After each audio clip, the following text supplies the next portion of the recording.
नीट पेपरफुटी प्रकरणातील मुख्य सूत्रधार पी.व्ही. कुलकर्णी याच्या अडचणी वाढल्या आहेत। बीड शहरातील शाहूनगर भागात कुलकर्णी याचं सुरू असलेल्या इमारतीचं बांधकाम पूर्णपणे बेकायदा असल्याचं समोर आलंय। या बांधकामावर आता नगर परिषद बुलडोझर चालवणार आहे। नगर परिषदेच्या या कारवाईनंतर बीडमध्ये बेकायदा बांधकाम करणाऱ्यांचे धाबे दणाणले।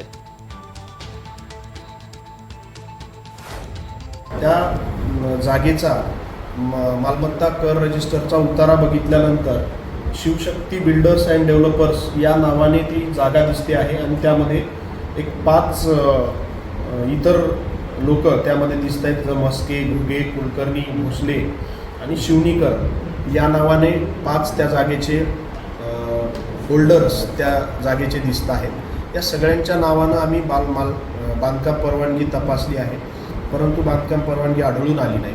आणि त्याचबरोबर स्थळ पाहणी केल्यानंतर असं निदर्शनास आलं की बांधकाम करत असताना जी फ्रंट मार्जिन सोडणं आवश्यक आहे ती काही सोडल्याचं दिसून आलं नाही। त्यामुळे सदरच्या मालकांना आम्ही MRTP ॲक्टनुसार एक्सेस बांधकाम, साईड मार्जिनमध्ये बांधकाम, विनापरवानगी बांधकाम केलं याबद्दलच्या नोटिसा आज इश्यू करणार आहोत। त्यावरून त्यांच्याकडची उत्तरं घेऊन आम्ही MRTPच्या योग्य त्या सेक्शननुसार पुढील कारवाई करणार आहोत।